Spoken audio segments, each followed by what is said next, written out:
hoje vamos sobre envelhecimento de cerveja. Alguns aqui já me conhecem, sabem que eu sou um adepto de envelhecer cerveja. Tenho alguns rótulos na minha adega lá. E para mim foi um baita desafio falar sobre envelhecimento de cerveja, principalmente envelhecimento bom, porque algumas coisas ainda estão sendo estudadas, né? Vocês têm que ver que é muito difícil você estudar uma cerveja envelhecida de 20, 30 anos, porque quem tem essa cerveja, né? E quem tem ela não quer disponibilizar ela para estudo, quer tomar. Hoje tem um livro bem bacana, vou citar ele depois nas referências. E quem tem interesse nessa área, eu indico ler o livro, mas o livro ele é bastante, chama Beer Aging, ele é um livro bastante superficial. Para entrar mais na parte química, teria que procurar alguns artigos, mas eles se complementam muito com o envelhecimento ruim da cerveja. A parte química é basicamente a mesma. Então, começar falando sobre a estabilidade sensorial da cerveja, né? Depois falar um pouquinho sobre cervejas de guarda e dar dois exemplos de envelhecimento de cerveja sour. Como a gente está falando, um workshop um pouco mais focado para sour, e o termo acaba sendo um pouco escasso, eu peguei dois exemplos de cerveja sour para falar sobre como elas envelhecem com o tempo. Quando a gente pensa em uma cerveja, a gente pensa num sistema fechado. Esse sistema fechado, essa cerveja, esse líquido dentro da garrafa, ele é um líquido que não está em equilíbrio, né? A gente, durante a fermentação, a levedura ela produz vários compostos, mesmo a fervura, todo o processo de braçagem faz com que esse líquido que esteja dentro da cerveja ele não esteja em equilíbrio. O natural é que o sistema busque um equilíbrio químico. Enquanto eu tenho levedura dentro da minha cerveja, essa levedura não permite que o sistema chegue no equilíbrio químico, porque ela vai estar agindo. À medida que essa levedura ela vai parando de agir, a levedura para de agir e continuam agindo, digamos assim, as enzimas. Né? Enzimas que já tem na cerveja, enzimas que são liberadas pela autólise da levedura. Então, quando tem a ruptura celular da levedura, libera enzimas por meio, essas enzimas também agem na cerveja e continuam agindo por bastante tempo, por sinal. Agora, quando a gente pasteuriza essa cerveja, daí sim a gente inativa praticamente todas as enzimas também, não só as leveduras, mas as enzimas também. Depois que eu inativo essas enzimas, o meio passa a procurar um equilíbrio químico, ou seja, esse equilíbrio químico aí que a gente fala em mínimo da entalpia, máximo da entropia. E esse equilíbrio químico, um bom exemplo foi ontem o Linalol, RS-Linalol, que busca chegar no equilíbrio de 50 e 50. Tem alguns outros exemplos que eu vou estar falando hoje que são oriundos principalmente da busca desse equilíbrio químico. Por exemplo, diminuição de ésteres na cerveja. Quem produz o éster é a levedura. Quando o éster está muito alto dentro da cerveja, o equilíbrio químico busca decompor esses componentes para que se entre em equilíbrio. Mas o que é a estabilidade sensorial? Né? É a manutenção das características originais da cerveja. Quando vocês fazem uma cerveja, na maioria das vezes, vocês buscam o aroma dela fresca. Lógico, existem alguns exemplos que são produzidos, algumas cervejas são produzidas com o intuito de envelhecer. Algumas bretas, algumas cervejas belgas, né? Mas o equilíbrio, a estabilidade sensorial, quando a gente fala em estabilidade sensorial, é buscar que se mantenha essa cerveja da maneira que vocês têm a intenção de produzir ela. E vocês, melhor do que ninguém, sabem que esse é um tema bem complicado dentro das cervejarias, por uma série de fatores, incluindo equipamento desde a braçagem até a inflação. Quais são as principais mudanças aí, né? Essas mudanças a gente divide em dois grupos. As mudanças de aroma, que são influenciadas, lógico, pelo envelhecimento em si. O light struck, que é a ação da luz ultravioleta em cima do lúpulo. E também o paladar, né? Não é só o aroma, não é só o sabor que muda, mas também a sensação na boca muda. O amargor diminui, a harmonia diminui, porque eu tenho uma floculação de proteína. A proteína é corpo da cerveja, polifenol também é corpo da cerveja. Então, quando eu tenho essa agregação de proteína, com o tempo essa proteína ela acaba sedimentando e a cerveja entra em desequilíbrio. A oxidação, né? Lógico, a oxidação é afetada pela alta quantidade de oxigênio no mosto de uma cerveja. Sem oxigênio não tem como ter oxidação. Mas tem algumas coisas que desencadeiam essa oxidação mais acentuada, digamos assim. A influência térmica, lógico, a influência térmica, vocês vão ver mais para frente aí, também influencia, né? A fervura longa influencia, a pasteurização influencia, a temperatura de armazenagem influencia, né? Não só no lúpulo, mas também outros componentes. E como eu disse, a luz influencia no comprimento de onda aqui, tá, gente? Perdão, de 350 a 500 nanômetros, ou seja, o comprimento de onda que não passa, ou passa muito pouco pela garrafa âmbar, mas é o comprimento de onda que passa pelas garrafas verdes e garrafas transparentes. É por isso que cervejas de garrafa verde transparentes tendem a ter mais light strike em contato com a luz. E o que acontece com a cerveja durante o seu envelhecimento? Vocês vão ver que isso aqui é muito comum para vocês que tomam cerveja, né? O amargor diminui, tá? Existe uma oxidação dos alfa-ácidos. Essa oxidação dos alfa-ácidos acaba fazendo com que o amargor diminua, o aroma de sabor de toffee, de caramelo aumenta. E principalmente aqui, gente, o papelão, vocês podem ver que o papelão ele aumenta com o tempo. Ele tem uma fase aqui, que é uma fase que a gente chama de lag time, né, para surgimento do aroma de papelão. Por que ele demora mais para surgir? Se eu já tenho oxigênio logo depois do invase da minha cerveja. Esse lag time está relacionado a alguns fatores, mas principalmente os fatores que influenciam o lag time são o alto poder antioxidante da própria cerveja. Então a cerveja tem alguns componentes que são antioxidantes que acabam mantendo a estabilidade da cerveja por um tempo. Um exemplo são algumas melanoidinas que agem como redutoras, mas também o próprio lúpulo age como antioxidante da cerveja. São dois exemplos aí que fazem com que a cerveja tenha um lag time um pouco maior nesse sentido. Outro componente, coloquei esse gráfico também, porque um outro componente interessante aqui é o sulfuroso, né? O sulfuroso também acaba reagindo e se ligando e fazendo algumas reações químicas. Uma parte do sulfuroso é volátil, mas depois que eu tenho um sistema fechado, ele tem que ir para algum lugar, né? Esse sulfuroso acaba diminuindo também.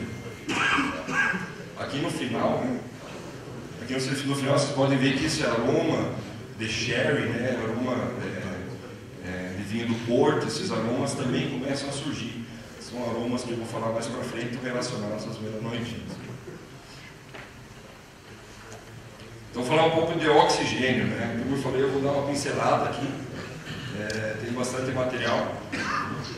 Mas quando a gente pensa em oxigênio dentro da cerveja, a gente tem um oxigênio bastante estável, a princípio, dentro da cerveja. O oxigênio que a gente chama de oxigênio estável, ele se diferencia, esse 3O2 aqui, oxigênio triplet que a gente chama, ele se diferencia com o oxigênio livre só pela posição dos elétrons, né?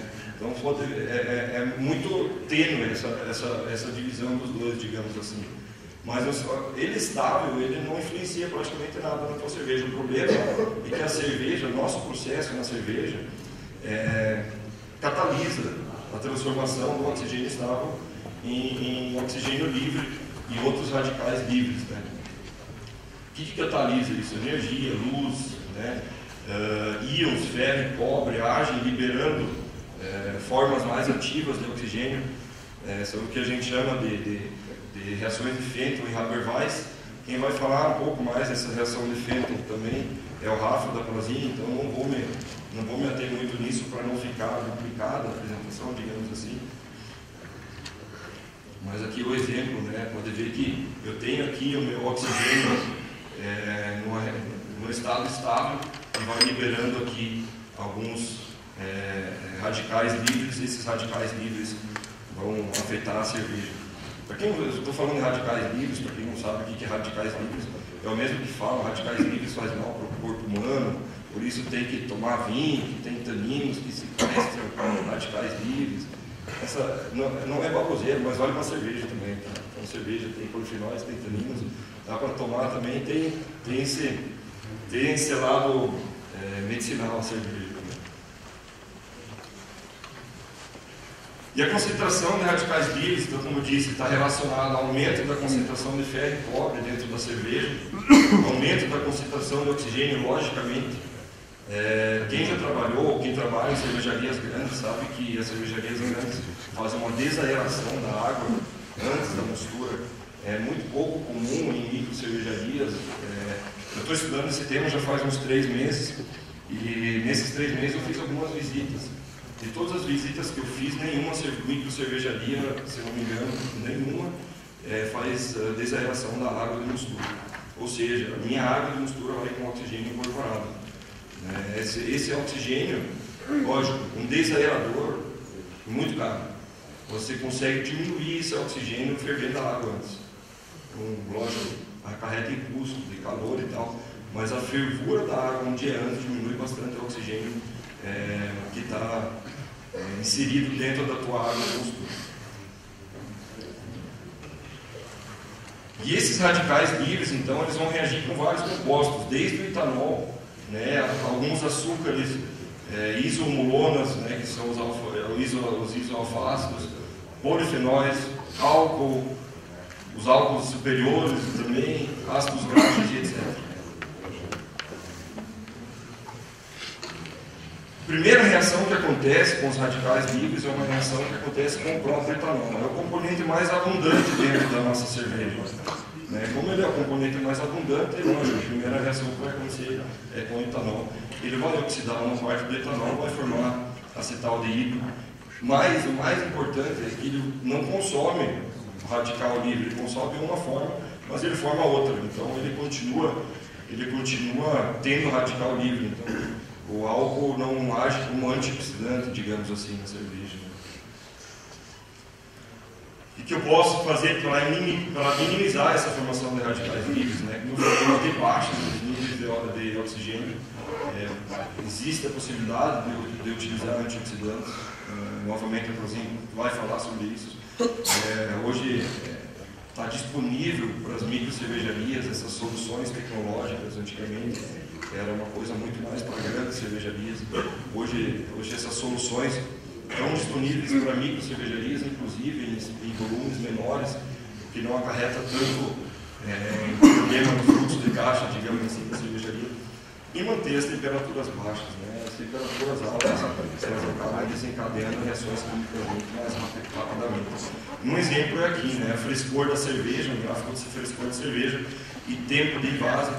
Vocês podem ver que o frescor diminui muito mais rápido se a cerveja for envasada e mantida a 30 graus.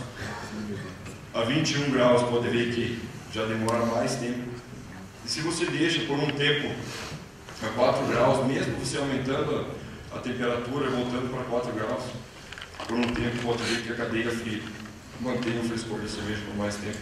Isso a gente fala não só do lúpulo, que já foi citado ontem, mas também em todas as outras reações de oxidação que acontecem na cerveja. Um dos principais componentes afetados pela oxidação são os ácidos graxos. Os ácidos graxos insaturados, que vão acabar oxidando e transformando e formando um componente que é o trans-2 nominal. Esse nominal é famoso pelo aroma de papel. O aroma de papelão, que é um grande vilão na cervejaria. Existem 2 caminhos que acontecem na oxidação desses lipídios. Existe a oxidação enzimática, a ação da lipase, a ação da lipoxigenase, e também existe uma autooxidação.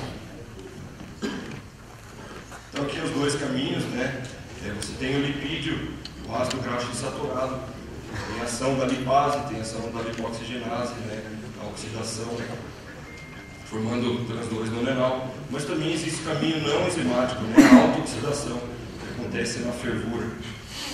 Essa autooxidação também pode levar a trans 2-nonenal. A gente sabe que calor influencia em ácidos graxos insaturados.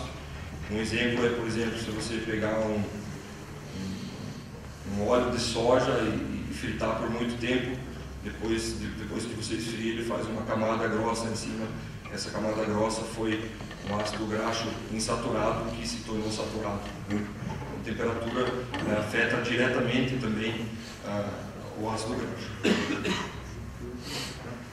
Então essa oxidação enzimática ela ocorre aí em torno de 50 a 65 graus.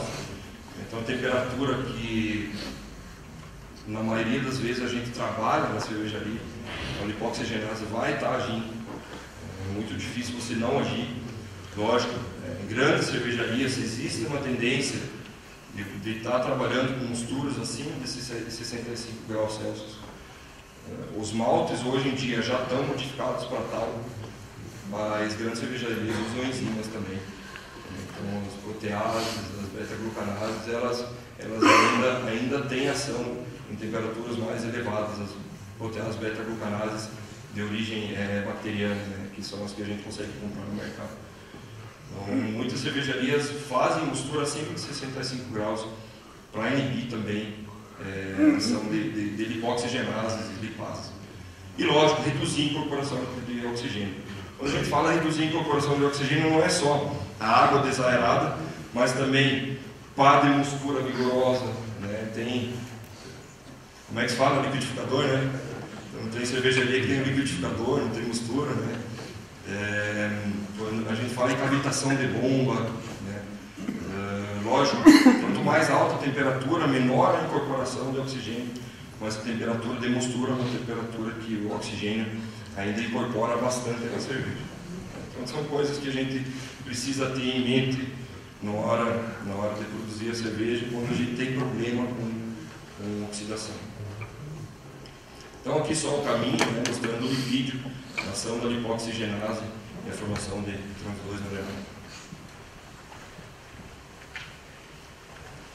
Essas enzimas, né, a lipase e a lipoxigenase, elas são inativadas durante a fervura. Né? Então depois que você ferveu, você não vai mais ter a ação delas em cima da tua cerveja. A quantidade total de trans 2-nonenal, ou seja, é formada depois da fervura pela autooxidação. Tá, Alex, mas se você diz que eu já tenho trans 2-nonenal formado na mistura, por que demora para sentir na minha cerveja? Demora para sentir na tua cerveja por um motivo que é explicado aqui pela base de Schiff. Esse trans 2-nonenal ele se liga a aminoácidos e proteínas e ele é liberado só depois na cerveja quando baixa o pH. Tá? Então existe uma hidrólise, né, e forma novamente o trans 2-nonenal na cerveja pronta depois que você baixa o pH. Esse seria um pouco assim sobre os lipídios. Como eu falei, oxidação de lipídios ainda vai ser abordado também pela Prozin. Outro processo que acontece no envelhecimento é a reação de Maillard. A reação de Maillard é muito conhecida. Eu coloquei aqui uma outra foto. É muito conhecida por causa dos maltes também, né? Acontece na hora da malteação. A reação de Maillard é a reação que forma as melanoidinas. Existe um malte que chama malte melanoidina por causa disso. É uma reação que acontece entre um açúcar redutor e um aminoácido. Mas não acontece só nos maltes, só na cerveja, acontece em praticamente todos os alimentos que você remete à temperatura e que tem açúcar mais proteína. Um caso é a carne, né? O churrasco, o assar do pão, né? A crosta do pão também tem reações de melanoidina, né? Reações de Maillard que geram melanoidinas. Importante, né? Algumas dessas reações, elas são formadas em temperaturas mais altas, mas elas continuam sendo formadas depois que baixa a temperatura. Como eu falei, então, uma reação entre o açúcar simples e o aminoácido, né? Isso produz algumas alfa-dicarbonilas. Essas alfa-dicarbonilas, vocês vão ver no esquema depois, em pH baixo, né? Vão formar essas melanoidinas como hidroximetilfurfural, furaniol. Mas muito importante para o envelhecimento da cerveja é que essas alfa-dicarbonilas, com presença de oxigênio, então se podem ver que o oxigênio novamente está interferindo na minha cerveja, eles vão formar aldeídos de Strecker. Tá? Esses aldeídos de Strecker são componentes que podem ser positivos ou negativos para a minha cerveja, dependendo do que eu quero. É um aroma bem comumente associado ao aldeído de Strecker, é o aroma de caramelo. Eu pasteurizei minha cerveja, meu P não está tão alto, mas minha cerveja está com um aroma de caramelo. Dá uma vasculhada no oxigênio. Não necessariamente você gerou as melanoidinas naquela hora lá, entendeu? Às vezes você já teve uma geração antes de melanoidina, uma geração de alfa-dicarbonila, e você transformou essa alfa-dicarbonila em aldeído de Strecker com incorporação de oxigênio. Tanto as melanoidinas quanto esses aldeídos são compostos aromáticos, né? E esse furfural que eu falei que também é produzido, esse furfural ele pode ser reduzido pela levedura e pode formar um aroma dissolvente. Aqui eu vou deixar para vocês olharem com calma, vou fazer todo o esquema da reação de Maillard. A reação de Maillard é uma coisa extremamente complexa, né? Tem várias cadeias, mas essa aqui é uma cadeia simplificada dela, para vocês darem uma olhada, quem tiver interesse. Também aqui a reação de Maillard, formando no final o furfurio etieléter, que é esse aroma dissolvente que eu falei. E aqui alguns aromas, né, de aldeídos de Strecker, alguns importantes, tem vários aldeídos de Strecker, mas alguns importantes, né, que aroma de pão de centeio, aroma de pão, né, aroma de caramelo, então são alguns componentes que são formados também com oxidação ligada à reação Maillard. Outra coisa que acontece na nossa cerveja enquanto ela envelhece, existe uma síntese e uma hidrólise de ésteres. Como eu falei, no sistema ele busca entrar em equilíbrio, né? Como ele busca entrar em equilíbrio, alguns ésteres, principalmente os ésteres acetatos de álcool superior, né, eles hidrolisam muito rápido, né, muito mais do que os ésteres etílicos. Isso independente do teor alcoólico. Um grande exemplo é o acetato de isomila. O acetato de isomila, que é o componente que a gente associa ao aroma de banana na cerveja de trigo. Essa hidrólise ela pode ser enzimática ou pode ser química. Então, quando a gente fala em cervejas de trigo, a cerveja de trigo, depois que você invasou ela e pasteurizou, eu inativei minhas enzimas, como eu falei antes. Se eu inativei minhas enzimas, a tendência é que eu consiga manter por mais tempo o padrão sensorial de éster da minha cerveja. A refermentação na garrafa da cerveja de trigo, depois que essa levedura começa a autorizar, começa a liberar enzimas por meio, essas enzimas podem afetar diretamente esses ésteres e transformar esses ésteres. Isso é bem importante de se ter em mente quando a gente fala em envelhecimento positivo da cerveja também. Por exemplo, eu tenho uma cerveja belga bastante esterificada, assim, aqueles aromas frescos, né, de frutas amarelas, até um pouco de banana também, das cervejas belgas. Esses ésteres, eles não vão se manter depois que você envelhecer essa cerveja. Eles vão formar outros ésteres, né? Não são necessariamente ruins, mas aquele aroma do éster fresco, de fruta seca, de fruta fresca, ele vai ser mudado, né? Ele vai ser mudado, vai formar outros aromas de frutas passas, frutas secas, etc. Mas também, em contrapartida, né, como eu falei, não existe só a hidrólise, existe a síntese também de ésteres, né? Essa esterificação ela ocorre, essa síntese de ésteres ocorre por alguns fatores. Um deles ele é formado com o beta-ácido. Então, os beta-ácidos do lúpulo podem formar ésteres depois do envelhecimento da cerveja. E fora os beta-ácidos, também alguns álcools superiores, né? Álcools superiores também formam ésteres. Então, ao mesmo tempo que eu tenho uma diminuição de alguns ésteres, eu tenho aumento de outros. Ontem foi falado bastante sobre degradação de lúpulo durante o envelhecimento.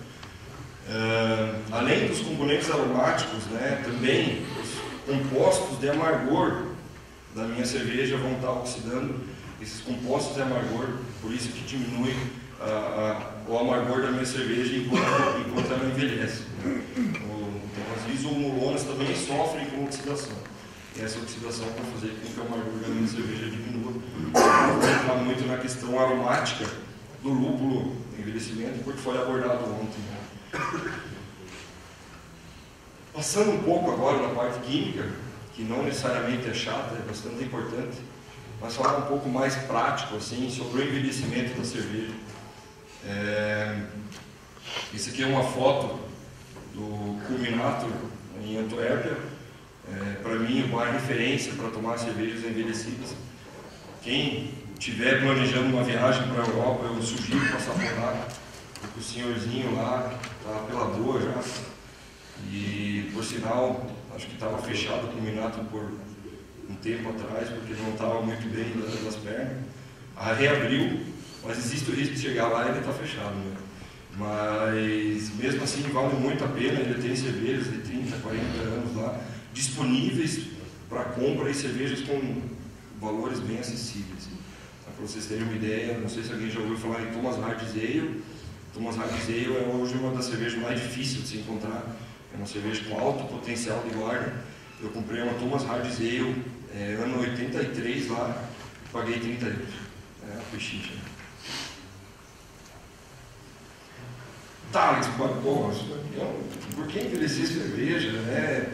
Cerveja tem que ser tomada fresca, né? Cerveja boa é cerveja fresca, principalmente. Tudo bem, quando a gente fala em lúpulo eu até concordo, né? Quando a gente fala em cerveja lupulada, ela tem que ser tomada fresca. Mas assim, eu quero convidar vocês, para quem não conhece, para uma experiência nova de sabores, coisas que a cerveja normal não consegue trazer para a gente, você só consegue com o tempo de envelhecimento, né? Então, mas o que acontece, né? Quais cervejas eu tenho que envelhecer, por quanto tempo? Isso depende de alguns fatores, uma série de fatores, na verdade. E eu não vou conseguir te falar, pega essa cerveja e envelhece por tanto tempo.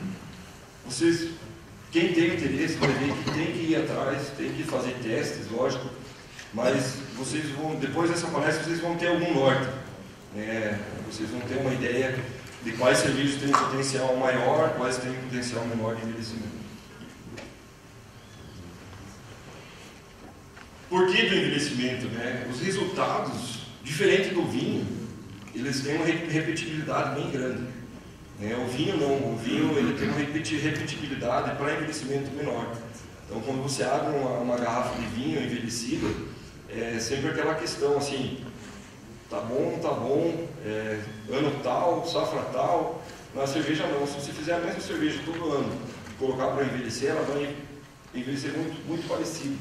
Você faz cervejas safradas, elas, lógico, elas vão ter um ano de diferença talvez, mas você vai conseguir depois de um tempo fazer a comparação dessas cervejas e a repetibilidade dos resultados é bastante grande. Logicamente, insumos de qualidade precisam ser utilizados, né? A gente sempre brinca que você não consegue fazer um pão bom com uma farinha ruim, não consegue fazer um molho de tomate bom com tomate ruim e por aí vai, né? Então, isso vale para tudo quando a gente fala da parte alimentícia, digamos assim. Um insumo bom é de suma importância. Algumas regras são citadas naquele livro que eu falei anteriormente. Vou passar rapidinho, porque a maioria delas eu vou aprofundar depois. Mas assim, o álcool acima de 8% é o ideal, tá? A não ser que elas sejam cerveja sour não precisa. Ou defumadas, porque todos os aromas de defumadas são transformados lá na frente, eu vou mostrar também. A sensação alcoólica, né, a sensação de álcool superior, diminui durante o envelhecimento. Eu tenho um exemplo prático. O Sandrão está aí, né? O Sandrão estava aí também. No Beer Sensoric desse ano eu abri uma barley wine minha que eu fiz há 5 anos atrás. E eu estava bem ansioso, porque quando eu produzi ela teve um estresse fermentativo. Não é sempre fácil chegar em 15 graus de álcool, né? Mas ela teve um estresse fermentativo e formou um solvente. Eu falei, não vou jogar fora, vou deixar no porão. E a cerveja, esse solvente, ele se transformou 100% em ésteres, né? Então a cerveja estava bem bacana, bem redonda. Maltes escuros, né, produzem aromas de sherry, vinho do Porto. Como eu falei, proteína sedimento diminui o corpo da cerveja, tem que ser levado em consideração. Se eu não quero ter uma cerveja com pouco corpo depois, eu preciso trabalhar com açúcar residual mais alto, por exemplo, para que isso dê uma contrabalanceada e consiga suportar todos esses aromas de sherry, vinho do Porto, senão a cerveja acaba não tendo equilíbrio. Quem está no grupo dos cervejeiros do Brasil aí, né, um grupo que tem vários cervejeiros, não é mais segredo, dá para falar, mas tem um grupo chamado Illuminati, e viu que eu postei uma foto esse final de semana que eu abri uma Antártica de 1995 para ver como é que ela estava. A gente degustou essa Antártica, ou seja, 22 anos, envelhecida. Eu vou te dizer que ela estava muito sem graça. Tá? Corpo nenhum, a cerveja sem personalidade nenhuma. Há 22 anos atrás, ela já usava adjunto, eu garanto que não tanto quanto hoje em dia, mas ela estava muito sem corpo mesmo. Ela estava aguada, mas alguns desses aromas que eu vou falar para vocês estavam lá. Então, até um pouco de sherry, principalmente um caramelo, a coloração dela estava mais escura. Foi uma experiência bacana, mas a próxima provavelmente eu vou deixar na prateleira. Cervejas turvas de trigo, lógico, né? Vão clarificar, né? Esse trigo vai sedimentar, essa proteína vai sedimentar, e a cerveja de trigo também vão perder corpo. A lupulagem ela se perde, né? Não só amargor, mas também aroma, como eu falei antes. Mas principal, muito importante, é que pode produzir aromas desagradáveis na cerveja. Tá? O isoalfa-ácido, gente, ele pode ser degradado e pode formar também aquele famoso composto trans 2-norenal, já ouviu falar? Então assim, a isoalfa-ácido pode formar norenal, o isoalfa-ácido pode desencadear a formação de nonenal, que é o aroma de papelão na cerveja.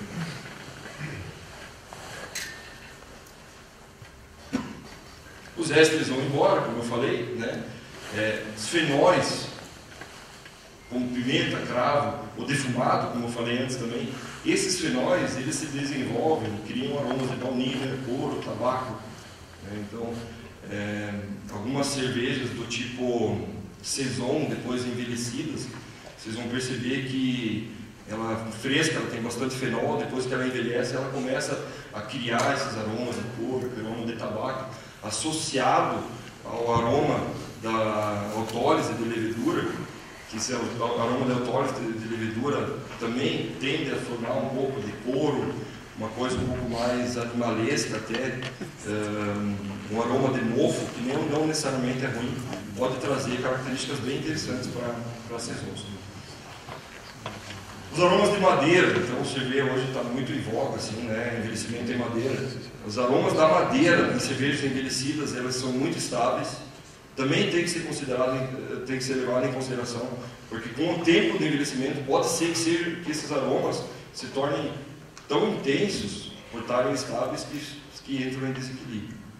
Então, quando a gente pensa uma cerveja envelhecida em madeira para colocar ela de guarda, tem que ver, se ela tem madeira demais fresca, provavelmente ela vai entrar num desequilíbrio depois, porque muitos dos outros aromas que estão dando equilíbrio para ela, naquele momento, podem diminuir. A cerveja sour, aquela pungência da acidez, diminui. Né? Brettanomyces continua fermentando na garrafa, então criando mais fenóis, fazendo uma cerveja mais seca. Cervejas não pasteurizadas, lógico, são preferidas para envelhecimento. Mas depende muito da cerveja. As cervejas pasteurizadas também podem envelhecer bem. As cervejas devem ser armazenadas abaixo da temperatura de fermentação, ou seja, quando a gente fala em cervejas ale, o armazenamento precisa estar abaixo da temperatura, ou seja, em torno de 12, 14 graus é suficiente. Quando a gente fala em envelhecimento de lager, é ideal que esteja abaixo da temperatura de fermentação também. Então, se eu vou armazenar uma lager, o ideal é que eu esteja trabalhando entre 9 graus para baixo. Aí, por que disso? Se eu aumento a temperatura acima da minha temperatura de fermentação, daí todos, principalmente se eu ainda tenho enzimas lá dentro, aquelas enzimas que já estavam em equilíbrio, porque elas são enzimas que não trabalharam em temperaturas mais altas, elas tendem a desequilibrar a cerveja. O tamanho da garrafa e o tipo de fechamento influenciam o envelhecimento. Vocês pensam, uma garrafa pequena de 300 ml e uma garrafa grande de 750, o headspace dela não tem muita diferença, né? Ou seja, tem menos headspace comparando com a quantidade de líquido. Uma garrafa grande, como tem menos headspace, tende a ter menos incorporação de oxigênio, menos oxidação, ou seja, ela vai envelhecer mais devagar, mas o envelhecimento vai ser melhor. E também, lógico, o fechamento influencia. Quando a gente fala em fechamento, cervejas rolhadas, lógico, são as mais indicadas para envelhecer. Cervejas rolhadas a gente envelhece deitadas. Podem envelhecer cerveja com tampinha, não tem problema, mas ela daí de preferência em pé. E a pior para envelhecer são as flip-top. As flip-top tendem a perder muita carbonatação muito rápido e também incorporação de oxigênio tende a acontecer. Então, envelhecimento de cerveja flip-top não é muito aconselhado.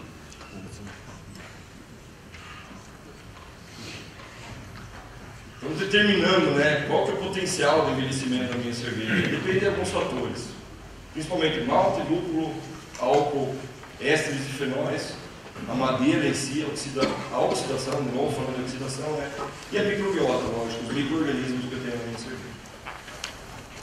Lógico, alguns estilos são mais propícios para envelhecer, mas mesmo assim eles podem ter desvantagem. Vocês vão ver que, se vocês começarem a envelhecer cerveja, alguns estilos, algumas garrafas que vocês vão pensar, essa tem potencial massa, essa eu vou envelhecer. Você vai abrir ela depois vai montar a boca. Isso acontece bastante, desde a parte de contaminação até o desequilíbrio da cerveja em si, formação de acético muito elevado. Então, isso acontece, mas acreditem, as boas valem a pena a perda das ruins. Tem um outro exemplo aqui que nós abrimos há um tempo atrás, o Dapper, né? Ali. Dapper, quando ainda estava na Baden, né? Produzia a Bock, Baden Bock, vocês conhecem? Eu comprei a Baden Bock, se eu não me engano foi a primeira vez que o Dapper veio produzir com Schwartz. Eu falei pro Dapper, eu tenho uma Bock tua de 2 anos. Né? Daí o Dapper para mim, cara, também nossas lagers não envelhecem. Tem lógica, né? Se você pensar em uma lager, ela tem menos éster, ou seja, o perfil tende a ser só maltado e lupulado, o lúpulo vai embora, ou seja, eu só vou ter malte lá. Existe uma tendência ao desequilíbrio, e mais, ela é pasteurizada. Então, assim, existe uma tendência de realmente uma cerveja dessa não ser boa de envelhecer. Mas a gente abriu ela e para surpresa de todos na mesa, ela estava bem bacana. Vale a pena tentar. Alguns estilos valem a pena, o Bock, o Bock, mesmo sendo lager. Secando a garganta. É difícil dar palestra sem cerveja, gente. Eu não estou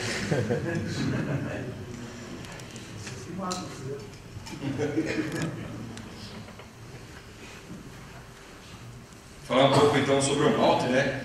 Primeira regra do malte, é importante que o perfil do malte que você usa na tua cerveja, que você está fazendo para envelhecer, tenha um grau interessante de torrefação, caramelização ou caramelização na fervura. Eu li alguns depoimentos, algumas receitas, indo atrás de como era feita a Thomas Hard Ale. E eu li um artigo que a Thomas Hard Ale era fervida por 11 horas. Para chegar à densidade, mas também para chegar na caramelização. Ou seja, eles usavam só maltes claros e chegavam na coloração dela com caramelização na fervura. A minha barley wine eu fervo por 5 horas, mas vou dizer que é complicado, dá trabalho. Dá para fazer na panela, agora na cervejaria é complicado. Quando a gente pensa, lógico, essas melanoidinas que eu falei antes, elas vão formar os aromas de vinho do Porto, Sherry, também amaretto. Mas quando a gente fala em cervejas escuras, não quer dizer que ela vai ter algum potencial de envelhecimento. Não necessariamente. Porque existe uma grande diferença entre usar uma grande porcentagem de maltes escuros e uma grande porcentagem de maltes torrados. Se eu tenho uma cerveja lá, eu tenho uma cerveja, ela é marrom, tem um teor alcoólico interessante, é boa para envelhecer. Mas se ela for uma cerveja feita 100% com malte Pilsen e 3% de carafa especial, ela tende talvez a não ser tão boa para envelhecimento. Porque apesar de ter uma coloração escura, a quantidade de reação de malar que aconteceu em todos os modos geral foi muito pouca.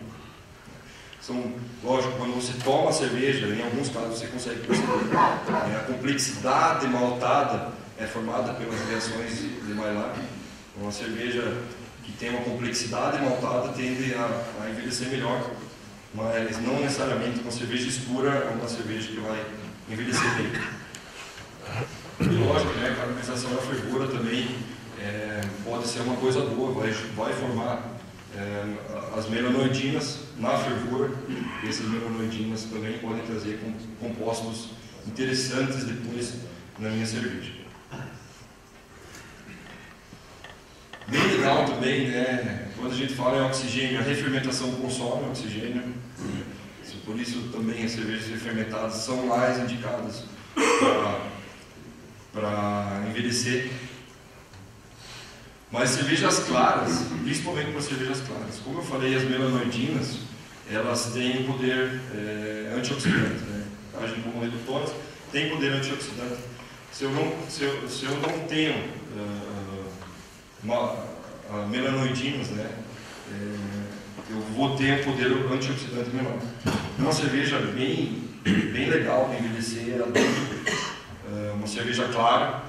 Mas lógico, eu não vou envelhecer uma dupla por 30 anos. O potencial de guarda, você consegue envelhecer, mas assim, o auge dela não vai ser com 30 anos.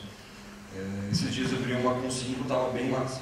Ela adquire alguns aromas de vinho branco, começa a ter até uma autólise de levedura, então, mesmo ela tendo pouca levedura em suspensão, mas é bem bacana, algumas cervejas claras. Mas tem que se levar em consideração.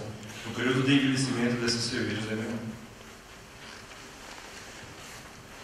Uma segunda regra, como eu falei antes já, como eu tenho uma perda de corpo na minha cerveja, eu preciso tentar balancear isso. Então, cervejas com açúcar residual mais alto, com a densidade final mais alta, tendem a envelhecer melhor também, porque esse residual ele vai contribuir para o equilíbrio da minha cerveja. E ele serve como um suporte para esses aromas que a gente busca tanto na cerveja envelhecida de Sherry vinho do Porto. Lógico, algumas exceções existem, algumas quadrúfilas são bastante secas, tem pouca densidade final, mas são cervejas que têm bastante fenol, são cervejas que têm bastante éster, tem melanoidinas, então nesse caso a cerveja envelhece bem mesmo.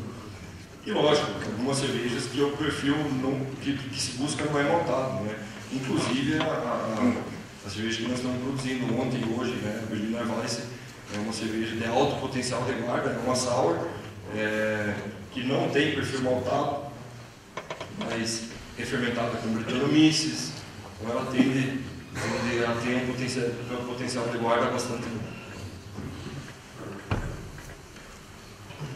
E a terceira regra, é procurar produzir a cerveja com maltes que tenham bastante reação de malhada.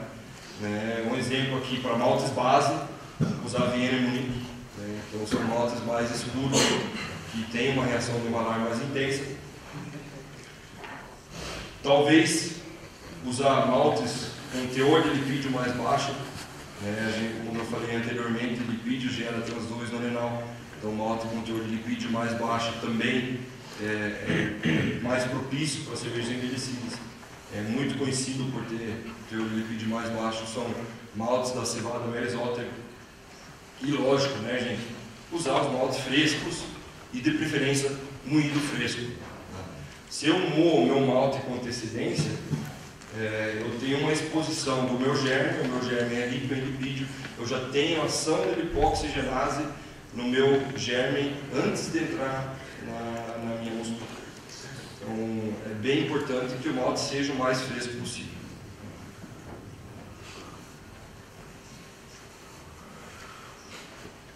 Sobre o lúpulo, né, eu dei uma antecipada já, mas como eu falei, isoalfa-ácidos são afetados pela oxidação e podem gerar transdose no renal. O lúpulo perde suas características, mas bem interessante, é uma coisa que eu não sabia e que eu vou incluir nas minhas próximas receitas. Beta-ácidos se degradam mais lentamente. A gente sabe que a solubilização de beta-ácidos é muito menor do que de alfa. O beta-ácido ele tem uma solubilização na fervura de um décimo só do isoalfa-ácido, mas esse beta-ácido ele degrada mais lentamente, ou seja, ele mantém o amargor da cerveja por mais tempo do que o isoalfa-ácido,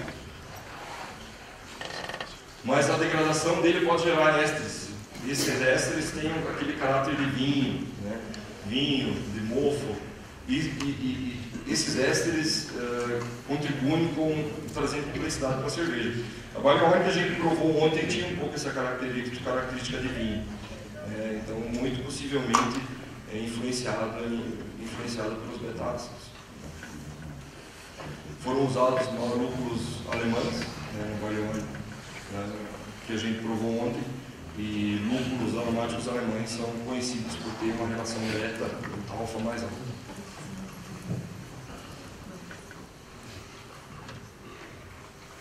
Tá, mas eu não posso envelhecer American Barley Wines, eu não posso envelhecer Imperial Stout? Pode. Pode, mas tem que ser levado em consideração alguns fatores, né? Quais as variedades de lúpulo foram usadas?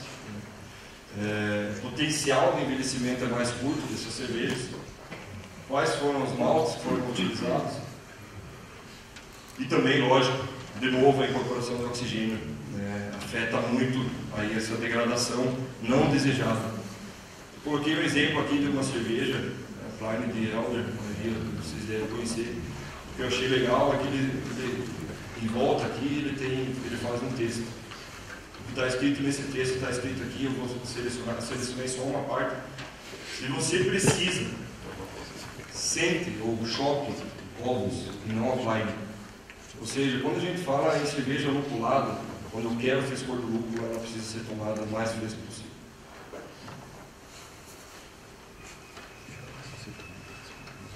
Os ésteres e fenóis, né? Leveduras ale, como vocês sabem, produzem mais ésteres, produzem mais álcool superior, e as lager menos, ou seja, a cerveja lager tende a ter um equilíbrio muito mais maltado e colado muito menos estilizado. Então, por causa disso, como eu falei antes, a lager elas tendem a se tornar unidimensional, porque ela não tem toda essa complexidade dos outros componentes. E as frutas frescas, né, esses aromas, essas frutas frescas tendem então a dar espaço a aromas de figos secos, uva passa, ameixa, porque, como eu falei antes, os ésteres eles hidrolisam, mas também dão espaço então, para ésteres novos que estão sendo criados.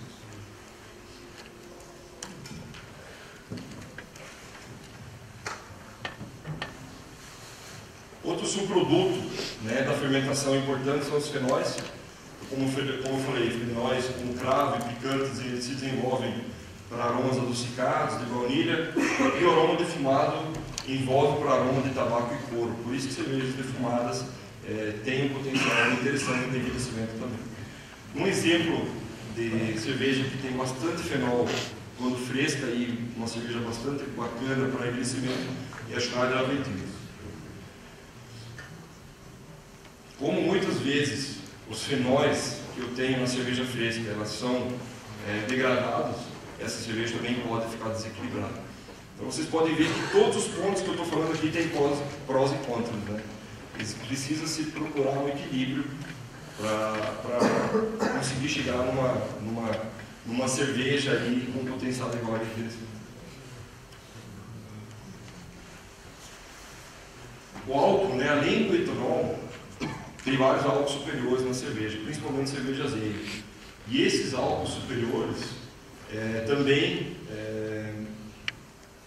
são afetados no meu envelhecimento. Né? Cervejas frescas, essa sensação alcoólica, sensação muitas vezes é um atributo negativo, mas não quer dizer que seja um atributo que depois não forme algum componente interessante. Né? Essa sensação alcoólica de solvente muitas vezes é uma boa justificativa para envelhecer a cerveja. Eu estou na minha cervejaria, fiz uma cerveja mais alcoólica, fez solvente, às vezes compensa deixar ela, vai afetar o fluxo de caixa, mas às vezes compensa deixar ela envelhecendo e faz uma edição limitada, cobra o dobro depois e dá uma compensada nesse fluxo de caixa que foi perdido. Esse álcool, né, essa sensação vai amadurecer e vai enfraquecer. Né? Os álcools vão produzir aldeídos e esses aldeídos, então, são responsáveis por alguns aromas, principalmente toffee e amêndoas na cerveja. Além desses aldeídos, né, também são formados ésteres, do jeito que eu falei. Esses ésteres, quando combinados com os aromas de chocolate, né, das melanoidinas, vão criar aromas de vinho do Porto. Né? Então, o aroma do vinho do Porto não está relacionado só às melanoidinas, mas também à formação de ésteres que vêm de álcool superior. Ou seja, quanto mais álcool superior eu tenho, mais eu tendo a produzir esse tipo de composto. Um exemplo, ontem em Barnwine, umas cervejas belgas da Arcstone Ales, que tem um teor alcoólico mais alto, tem uma quantidade de melanoidina mais alta, tende a produzir mais esses aromas de vinho. Lógico, o álcool age como um preservativo, né? Tanto microbiológico quanto químico. Quanto mais álcool eu tenho na minha cerveja, mais devagar acontece a minha reação química. Quando a gente fala em reação química para envelhecimento da cerveja, quanto mais devagar ela acontecer, mais positiva ela é. Então, o ideal é que a gente busque o envelhecimento devagar, não o envelhecimento rápido. O envelhecimento rápido tende a gerar os aromas mais indesejáveis, inclusive o aroma de papelão.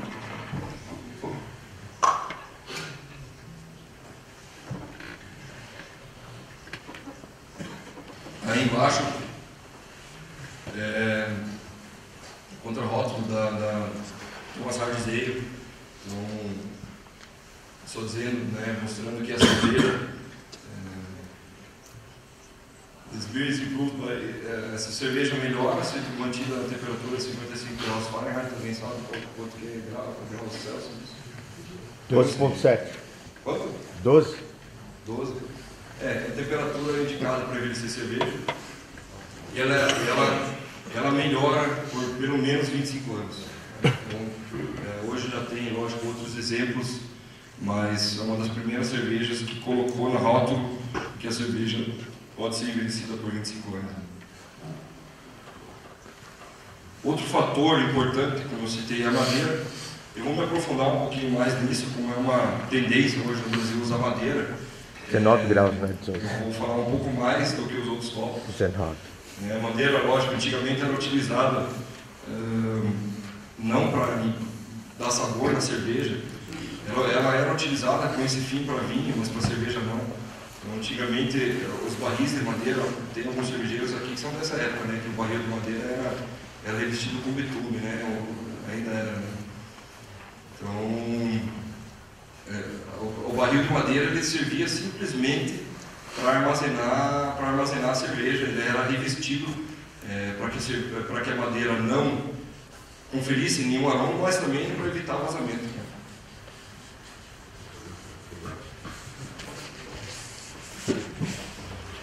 Então, várias madeiras, né, são utilizados para conferir esses aromas que a gente está buscando.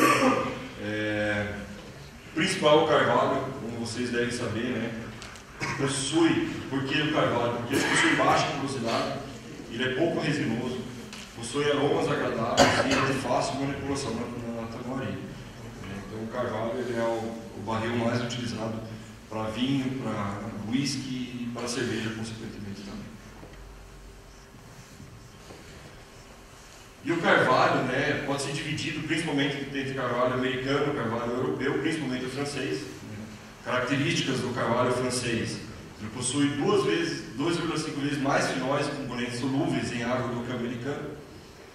Ele contribui mais com pigmentação marrom na cerveja. Tem uma maior porosidade, ou seja, uma maior superfície de contato e uma maior quantidade de taninos. E o carvalho americano é uma madeira mais densa, né?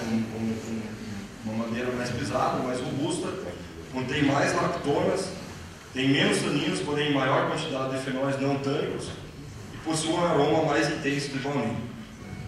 Temos também o carvalho húngaro, o carvalho russo, mas esses apresentam aromas mais neutros aí do que o americano e o francês. Aqui no Brasil tem sido utilizadas várias outras madeiras, assim, principal angurana, está bem em voga hoje. Tem algumas cervejarias aqui que usam angurana, mas também bálsamo, faia. Nos Estados Unidos, o Palo Santo, né, tem uma cerveja da Dogfish Head, se não me engano, com Palo Santo. Angurana confere aromas de baunilha, canela, cominho, bálsamo de amêndoas, cravo, canela. A faia usada ainda hoje como agente clarificante na cerveja, entre aspas, né? Quem não sabe, a Bud usa chips de faia usava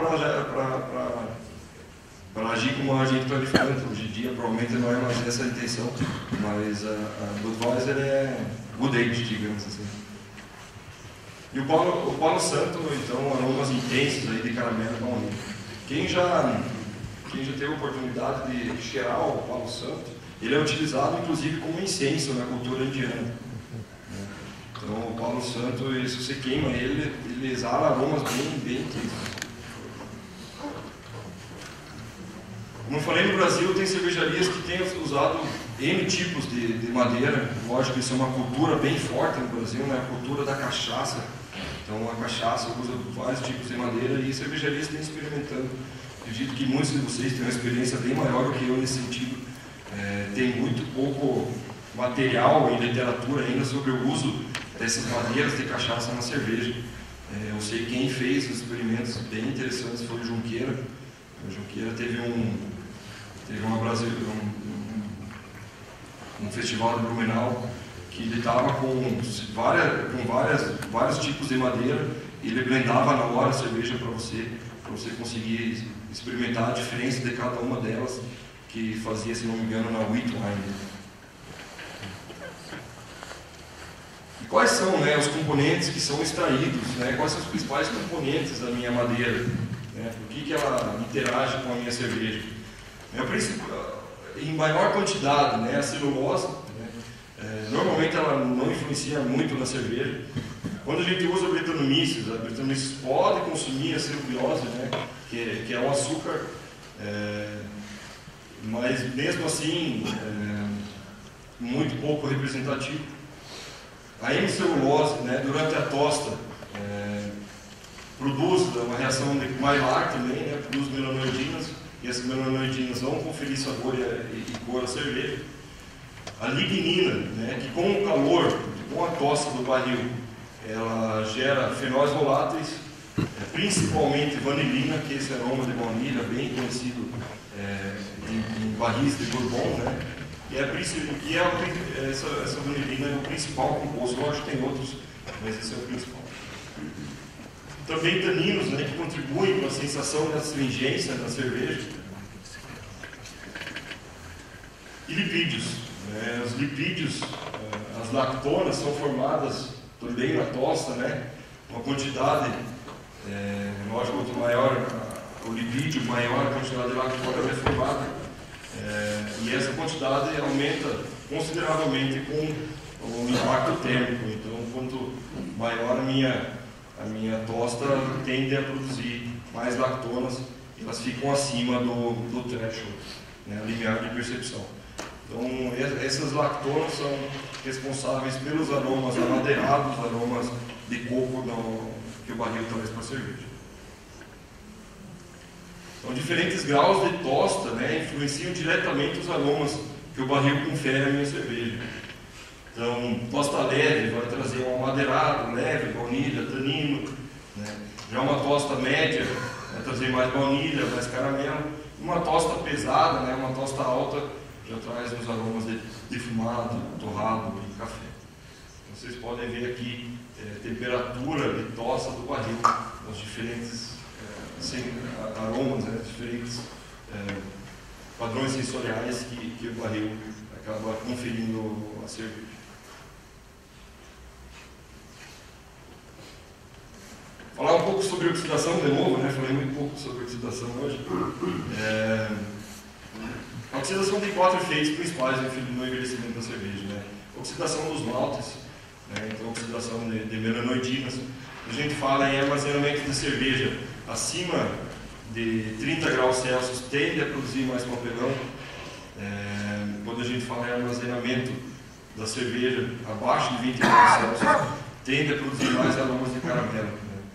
Lógico, como eu falei antes, o ouro alcoólico diminui a velocidade de oxidação. Então, por exemplo, melanoidinas levam mais tempo para oxidar. Quanto mais tempo eu levo, melhor vai ser o perfil da minha cerveja envelhecida. É uma comparação talvez não muito justa, mas na cozinha acontece isso às vezes, né? Quando a gente faz uma costela, você consegue chegar no ponto dela com pouco tempo, mas ela vai ficar boa com bastante tempo. Bastante tempo de fogo. Não estou falando das melanoidinas, mas lógico, colágeno, essas outras coisas, mas a relação aí não muito diretamente relacionada, mas em vários outros casos o tempo é benéfico. Na cerveja também é assim, quando a gente fala em envelhecimento. A oxidação degrada a alfa-ácido, né? Como eu já falei antes, desenvolve novos ésteres e também forma aldeídos a partir de álcool superior, né? Criando aromas de amareto, toffee, caramelo e pudim. Outra coisa que influencia, logicamente, o envelhecimento da cerveja é a microbiota, né? Como eu falei antes, quando eu pasteurizo a minha cerveja, a única coisa que fica na minha cerveja é a ação química, ou seja, algumas ações de enzimas ou algumas ações de levedura não vão acontecer, inclusive o consumo do oxigênio, né? Então você vai ter uma oxidação mais rápida da tua cerveja se a cerveja for pasteurizada, não for fermentada na garrafa. Então, apesar do risco de contaminação, por isso que muitos, quando a intenção é envelhecer, não pasteurizam a cerveja. A outra coisa também, microbiota, como eu falei antes, um lado bom de pasteurizar é que você não vai ter autólise. Para alguns casos a autólise não é positiva. A autólise em cervejas escuras pode reagir, esses compostos de autólise podem reagir com melanoidinas e formar compostos que lembram metal, metalizado, ferro. Não sei se provavelmente alguém já deve ter pego uma cerveja mais antiga e parecia que estava chupando um prego. Isso é bem comum, né?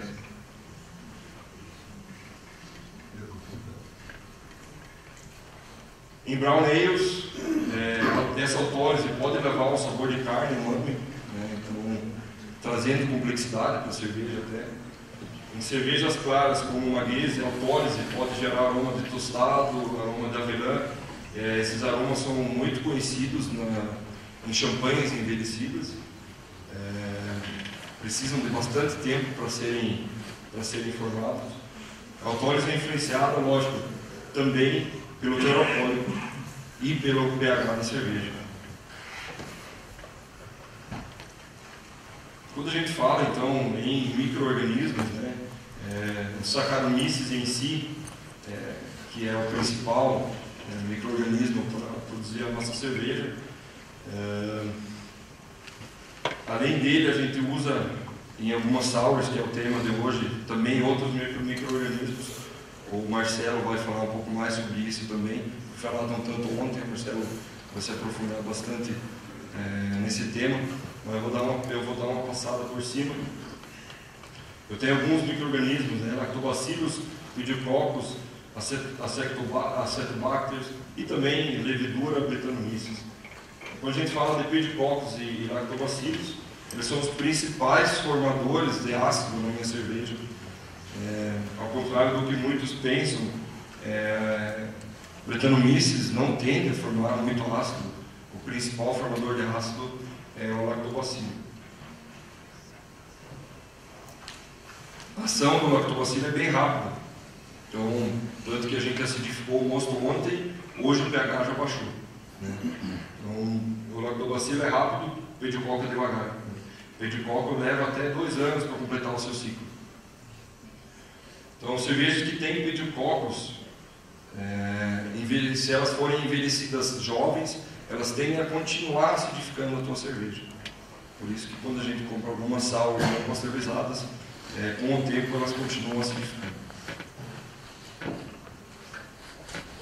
As Brettanomyces, né, formam, lógico, distintos álcoois. Vocês devem conhecer as características do Brettanomyces, está bem em voga hoje em dia.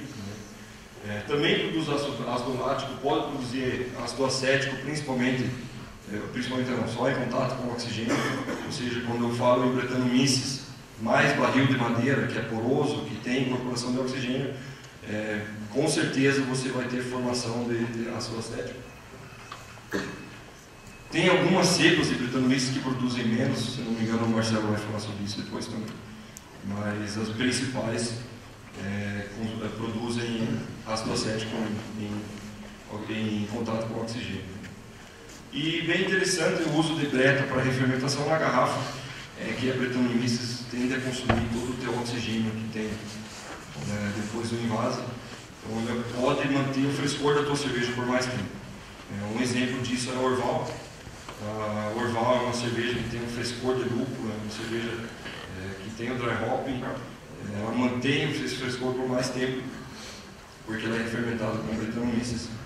E essa Brettanomyces, depois de um tempo, depois de alguns anos, daí sim ela vai conferir os aromas dela mesmo. Esses aromas de cereiro, aromas de cavalo, animalesco, pelego, etc.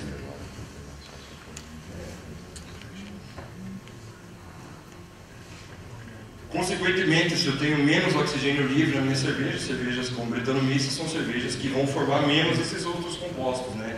Toffee, sherry, vinho do porco. Então, cervejas com Brettanomyces não tendem a produzir tanto desses aromas que muitas vezes a gente está procurando no envelhecimento da cerveja.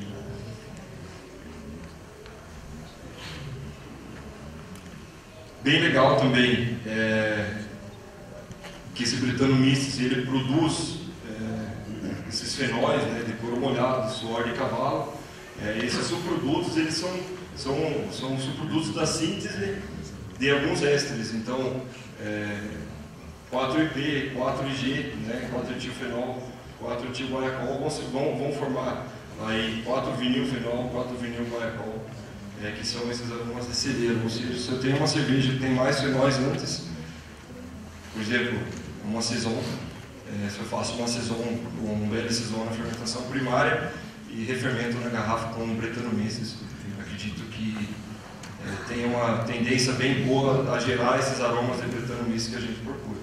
Por isso que por isso que é tão comum nos Estados Unidos hoje em dia a gente vê esse consórcio das leveduras saison com Brettanomyces.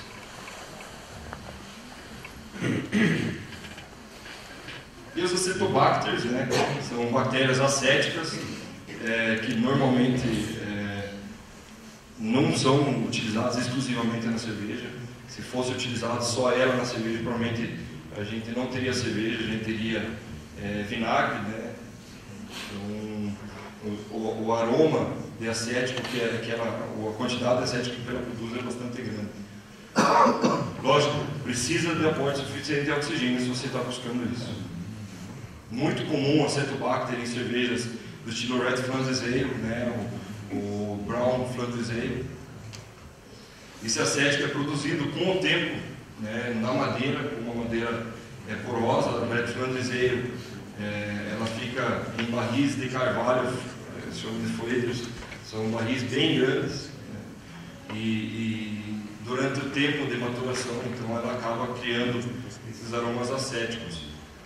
E essas cervejas em si, depois do envase, essas cervejas são pasteurizadas ou microfiltradas para que essas acetobacters não continuem agindo na cerveja, senão provavelmente uma Red Flanders Ale se tornaria mais vinagre do que cerveja.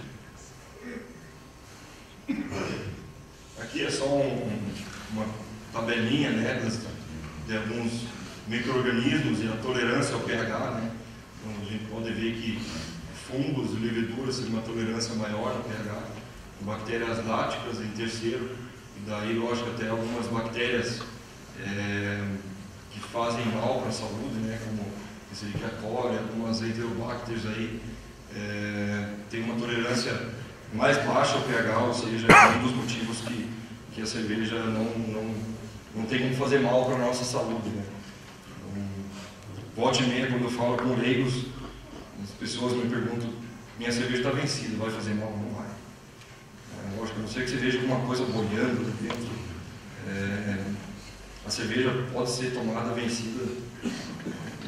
Quando eu vou comprar cervejas em empórios, muitas vezes eu vou atrás das vencidas, né? Então, cervejas com potencial de guarda, eu procuro as mais antigas, porque, lógico, quando eu conheço o local, porque o cara já fez isso para mim por 1 ou 2 anos às vezes.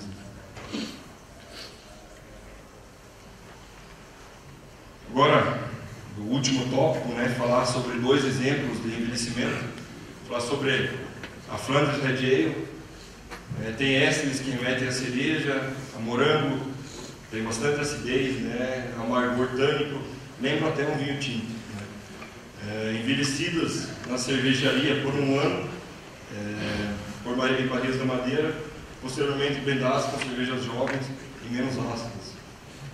Cada um desses coelhos, né, possui a sua microbiota composta por todas essas bactérias que eu falei, inclusive também Brettanomyces. A diferença da Red para a Brown é que as Browns são menos ácidas, são um pouco mais maltadas, né, e essas cervejas são pasteurizadas. Como elas são pasteurizadas, você vai ter os processos oxidativos. Como eu falei, ela é uma cerveja blendada, eu coloco uma cerveja jovem, eu coloco uma cerveja que ainda tem oxigênio incorporado. Por isso que quando a gente envelhece uma Flanders Red Ale, ela também cria esses aromas de sherry vindo do porto, porque a minha Brettanomyces aqui não vai consumir o meu oxigênio. O dulçor da cerveja nova, blendada, diminui com o tempo, mesmo pasteurizado. Um envelhecimento ideal de uma Red Flanders Ale de pelo menos 3 anos. Então vocês compram uma cerveja dessa.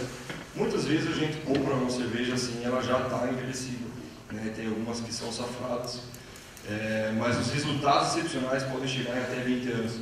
A gente vê um gráfico aqui, lógico, o papelão aumenta um pouco, mas não muito. A intensidade da madeira diminui, porque outras intensidades porque outras intensidades diminuem. Então, não é porque aumenta a quantidade de compostos na madeira, o que aumenta aqui é o desequilíbrio em relação à madeira, digamos assim. O dulçor diminui, a acidez pungente diminui, e o frutado dela também diminui, mas são cervejas muito boas para envelhecer. Outro estilo ácido, bacana para envelhecimento agrícola, é um estilo que ele por si só já é um estilo, quando a gente compra, já é uma cerveja envelhecida para produzir uma guese. Ela é produzida ela é um blend de 3 cervejas. Então, cerveja envelhecida há 1 ano, cerveja 2 anos, cerveja 3 anos. Então, no primeiro ano da cerveja, ela produz principalmente o sabor ácido lático, e com o tempo, os aromas animalescos, os aromas da Brettanomyces, que também lembram às vezes abacaxi, grapefruit, são formados. E a partir do segundo e terceiro ano, os açúcares residuais são bastante consumidos, secando bastante a cerveja. Então, esse blend aqui é bastante importante, o blendador de lambiques, existem na verdade na Bélgica, existem cervejarias que fazem só blend e envelhecimento. Tem algumas cervejarias que compram a cerveja lambique, fazem próprio envelhecimento, fazem próprio blend e vendem. Muitas vezes não tem nem própria cervejaria.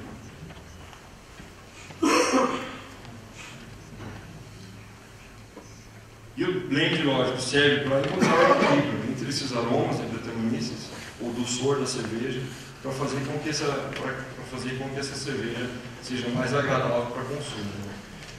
Essas cervejas, logicamente, decidem muito pouco, tem pouca presença de radicais livres. No primeiro ano de envelhecimento na garrafa, aumenta a acidez, os açúcares da cerveja jovem blendada vão continuar sendo consumidos. Com o passar dos anos, essa acidez pungente, ela diminui.